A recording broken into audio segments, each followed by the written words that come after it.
What's going on, guys? Jay Hoyt back with you.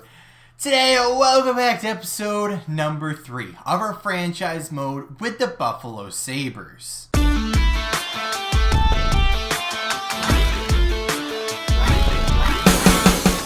We are back here at the start of the regular season. After a big off-season, wiping the coaching staff, fixing our scouting, although, that's probably still a work in progress next offseason. But our coaches are set, our lineup is set, and we even had a good acquisition in between episodes.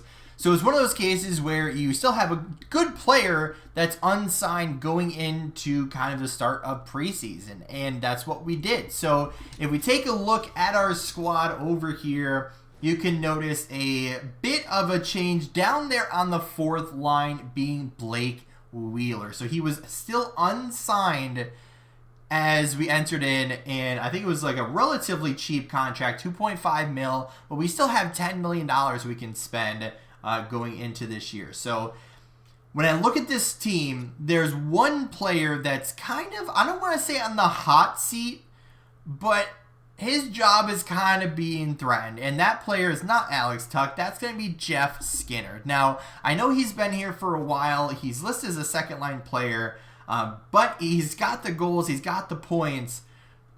But the problem is he has that contract, 3 more years at $9 million. But then also, what we haven't talked about yet, Peyton Krebs, who is an 84 overall, we sent down to the AHL this year. Now, I don't want him to be down there, but given our team right now, I almost wanted to put Zach Benson down there, but he actually can't go down to the AHL right now. He has to go back to junior. So maybe if he doesn't have a good start, we could do that. But, I mean, last year he had 45 points. Obviously, the plus minus we're not really going to worry about. But, our team's pretty solid as far as forwards go. So if we could get rid of Skinner, kind of match that big contract, get that out of here, and maybe jump back to the back end, upgrade our right defensive spot, I'd be pretty happy with that. So as far as the lines go, they look pretty much the same as last year. Of course, we'll play with them as the year goes on and see what they are. But Skinner, Thompson, Tuch, Olofsson, Cousins, and Peterka, Benson, Middlestat, and Quinn, and then that fourth line of Yost, Gergensen, and Wheeler. So we do still have Kyle Okposo. He is a scratch player right now. I was going to throw him on waivers just to kind of see if any team would just kind of grab him, just get him out of our hair. Because with Wheeler, given that if our team does go to, in the right direction here and make it to the playoffs, we're in a good spot. And he's just a 1 year, whatever. But if we start to not do well, his trade value will be there, and maybe that's when we pull the trigger on trying to upgrade our defense a little bit. So, our forward group is solid. Our top 9 is pretty solid. And obviously we can move Wheeler kind of wherever we want. But for now, he's going to start on that fourth line. But our forwards are pretty solid. Now, our defensively, we have obviously Dahlin and Power. And then we do have Eric Johnson and Connor Clifton, both 82 and 83 overall. But I'd like someone a little bit better to kind of play at that, top line almost, which we don't have with Jokiharju, Clifton, or Johnson. Johnson being 36 years old, he does fit on our team very well, but he's old. So, we're going to have to, monitor what he's going to do. Maybe we'll, put him up in the lineup. But I wanted to give Jokiharju a chance to kind of play big minutes and hopefully upgrade his overall a little bit. But that might be something we do. Maybe Skinner, maybe Wheeler. Just something to try to upgrade that defense. So, defensively is the spot that if we're going to upgrade, that's going to be it. As far as goaltenders go, every goalie kind of did, the same. And it's one of those years where Luukkonen's still young. He's at 25. Fleury's in here to kind of fight for a spot, but not really. Levi's down here, 82 overall. Didn't really have a great year last year, so I want him to kind of get a good year in under his belt before I bring him up. Now, I know obviously you bring him up, who knows what he can do. But, especially with I don't want to say a rebuilding, but almost retooling more than anything, and, that's what we want. So, Fleury's in here for now. Obviously, it's a 1-year contract. I'm not really too worried about, him. If he starts doing bad, I have no problem trading him away, bringing up Levi. But I want Levi to get games, and I don't want him to have to try to, split games with another young goalie that both need time between the pipes. So I think I talked on long enough. Let's get into the first half of the year here, see where we're going, see what we can improve on, and see how these new lines look this year. So let's go about 10 games or so. Obviously, we want to get to that halfway point. Of course, we're going to see some extensions rolling through here for some of the AHL guys, some of the younger guys that we're going to want to stick around for a little bit. But other than that, we want to start this year off not 1-6. Yeah, that's not how we want to start, right? 2-8.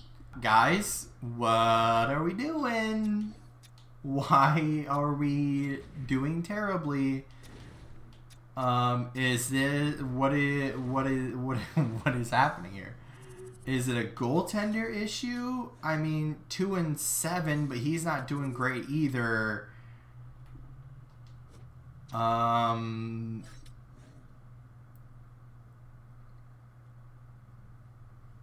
I mean, I don't even know. I mean, just nobody's doing well, like, at all.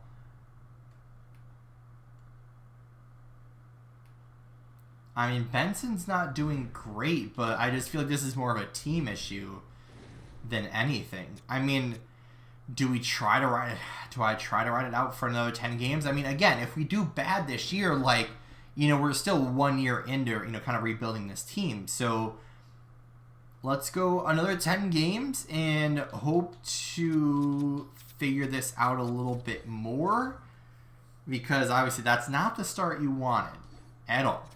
And as soon as I say that, we get 3 quick wins, and then we're kind of, falling off again. So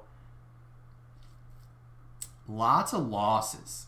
Lots and lots of losses. Okay, so I mean, at this point, we're 20 games into it. We're already 6-14. Like, I just don't know what to even think, because we're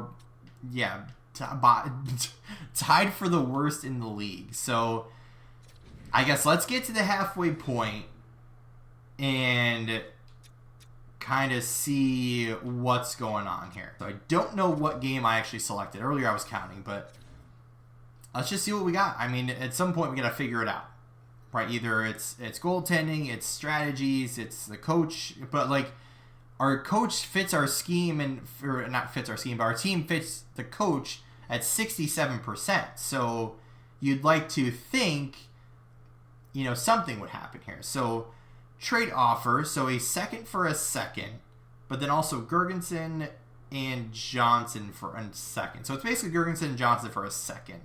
And right now, I don't feel like that's something I really care about. Because, like, second round pick, not really going to see much. All right, where are we at? 34 games, so we need 7 more. So let's go to the 14th here. Another trade offer, 2/3 and Okposo. I just feel like the 2/3 there is just thrown off. If it was like Okposo and a third for a second, then like maybe, but let's get through these games. Let's see what's going to happen here midway through the year. All right, so where do we sit? 32 points. Yeah, I just looked at the league, and like with the exception of the team that's at like 60 points, everyone's between like 32 points and like 50. So, okay, so we've rebounded a tiny bit. Right, our last 10 have been a little bit better. Let's take a look through this squad, see what we can do, see for some possible fixes, and just try to figure out what in the world is going on. So, okay. So, lots of minus. So, defensively, we're not playing great. Our top line has some points. Our second line, Olofsson is struggling big time. Okay, so because we signed you to a decent sized deal, and I don't want to just trade you away. But something needs to happen here. So maybe we'll put Benson up on that second line, because I don't want to bring up Krebs just yet. Offensively, Dahlin's doing his thing, but he needs some help. So right now we sit in 28th overall in the entire league at a record of 16-23-2. So obviously not great. We are at 28, so we're 117 goals for, which is last. So we need goals, right? With that second line with Olofsson struggling, that obviously does not help. 151 goals against. I'm surprised that's not higher.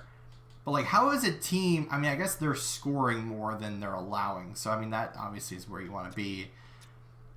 Power play percentage. We're 16.8. Okay. Penalty kill. Didn't actually see where we were, but probably somewhere in the middle. And then our home record... Oh, wait, one of these has got to be better than the other, right? There we go. So 9-11-1, and then 7-12. So our PK, 80%. So, I mean, we're not scoring enough and we're allowing too many goals. So there's our issue, which is, you know, hockey when you're a bad team. So I guess the next question is, what do we want to do? So as far as the quick changes that we can make is just adjust some of the lines and then focus more towards a trade deadline. But can't really do that right now. So the next thing is, if Olofsson is struggling, Benson's not doing great by any means, but if we swapped these two just for a different look, Peterka, 24 points, Quinn, he's also not doing great. I don't want to put him on the fourth line. I feel like that'd just be a waste. So, because I don't really want to take Skinner off the first line, but at the same time, if we could spread out some of that star power. But maybe we'll leave that. I'm trying to figure out what Peterka is really all about. Because, like, 48 points, you know, assuming he's on pace for that this year, too. I mean, that's, like, second, third line numbers. So, but, like, Tuck is just by far and away, you know, our best player almost right now. So, okay. So, I guess we'll just make that quick line change there. And then... I mean, minus 19. Not ideal. You know what I'm going to do? I'm going to look at the trade market. See if there's anything there. See if there's any, like, I don't want to say cheap, you know, upgrades. But just go see what's out there. So after doing some research here on the trade market, we only found about 4 players that kind of fit what we are looking for. Either on teams that don't want them anymore or on teams that are just not doing well. And 2 of them that I found are both over here on the Seattle Kraken. So one of them being Adam Larson, the other one being Brian Dumoulin, and then we have some other mix and match goodies in this trade as well. So to kind of break down what we're thinking about the trade. So when we're thinking about our defensive core, I know I'm blocking Dahlin, but you know who he's up there, obviously with the big trade value and the young and huge contract. But my thinking is Jokiharju is still young, and he'll probably not want a big contract next year. By the end of this year, most likely Johnson won't be here anyway, so we'll probably end up trading him away. But then Clifton kind of has already reached his potential. He's the kind of big question mark in this, plus $3.3 million for the next 2 years. Not that that's a bad contract by any means, but it just kind of gets that money off the books, kind of gets us off the hook for that. But yeah, I wanted to keep Jokiharju just because he's still young and still can be better. And then Johnson arguably has been our best right defenseman all year, and he's still on that low contract. He's not going to really want much more than that. So whether we trade him or don't, you know, I'm not really worried about what he's bringing to the table. So along with that, then it's kind of just take a pick at our left defense surplus, if you will. So we have Johnson down there, which is a former first-round pick of Buffalo's before we got the Reigns. We have Kyle Clegg, who's a year younger and is on an extra year and playing in the AHL and actually doing pretty well. And then there's Jacob Brisson here, who is on a 1-year contract of 1.6. I definitely did not want to sign him at 1.6. But, you know, given our numbers and what I thought we needed, you know, that's what I did. So, not that he's doing bad by any means. I mean, he's got a few points, and he's +2. He's got 10 points, +2, 12 to 13 minutes of ice time. So, he's not doing bad. Former, draft pick of them. But, you know, he's just one of those players. He's just a depth role, just kind of down there. So, we're going to get a little bit older in this one, which, you know, wasn't really my plan.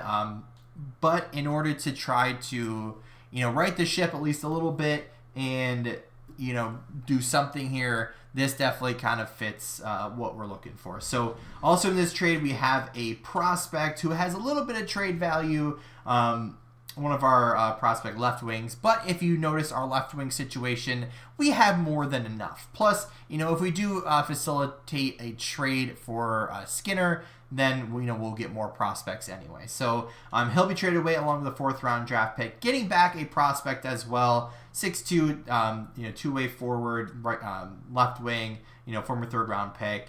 So it's getting something back. It fills that roster spot back up. But I just feel, and we also retain half of each Larson and Dublin's contract. Will that part go through? I don't know. But we threw that 4th round pick in just in case. So will this go through? No. So of course it's the salary. So let's take away those retained salaries. I took away the draft pick as well, because if you're not retaining the salary, then you don't get an extra draft pick. What about that? You aren't where you need to be in value, or you're not particularly interested in what we have. So I guess we will try to... What do we have this year? So we have an extra 7th and extra 4th, but we have a couple extra. So I guess let's just, we're Buffalo. So I guess Anaheim. It doesn't really matter. Like a 7th round pick is a 7th round pick. Okay, and it's just in all that, you aren't even close where you need to be. But if you add in a 7th round pick, we'll accept it. So that makes sense. But let's fix the lines, get these guys in the lineup, and see where we go from here. But after the big trade, acquiring Larson and Dumoulin, this is how the team is going to look. So we jumped Larson right up onto that first line with Dahlin. We put Johnson up on the 2nd line with Power, and Dumoulin goes down there on the 3rd line with Jokiharju. Just kind of take some of the pressure off Jokiharju. Hopefully that'll open up his game a little bit. But our upgraded defense looks pretty good there. We still have the offense here as well. We swapped Benson and Olofsson. I think the last time we saw that. So, we're doing well there. As we move on in next episode and the trade deadline, things we'll have to look out for. Skinner, is there a good fit, good trade, good package we can acquire for him? Along with Blake Wheeler, if we truly don't need him and we can get something back for him, then that might be something we could look into for sure, as well as Marc-Andre Fleury and the goaltender spot. So he's 40, he's gonna want to win. He's not really doing that here in Buffalo, just trying to get him a spot where he can go off on a legendary career. And, that would give us a chance to kind of, get Luukkonen in the starter spot and hopefully get some games in, because, when we took over, last year, that's not great numbers. So I wanted to get him a good year. But yeah, so far just not happening. But I'd like to think I'm pretty happy with those changes we made. We're halfway through the year. Offensively we're struggling. Defensively we're struggling as well. Sitting at the point of the year that we are, where do we sit? Right now we are the 2nd worst team in the entire league. So anywhere we go from here is up. You can't really go much worse unless you're the Blackhawks. So I'm going to wrap this one up here. Obviously, we got another episode coming. We have the rest of this year, the trade deadline. What are we going to do with some of these players? You'll have to wait and see. But as always, guys, like we say, if you did enjoy, hit the like button down below if you haven't yet. Or if you're brand new here, make sure to subscribe, turn those post notifications on, and make sure to leave a comment down below. But as always, guys, we'll see you in the next one.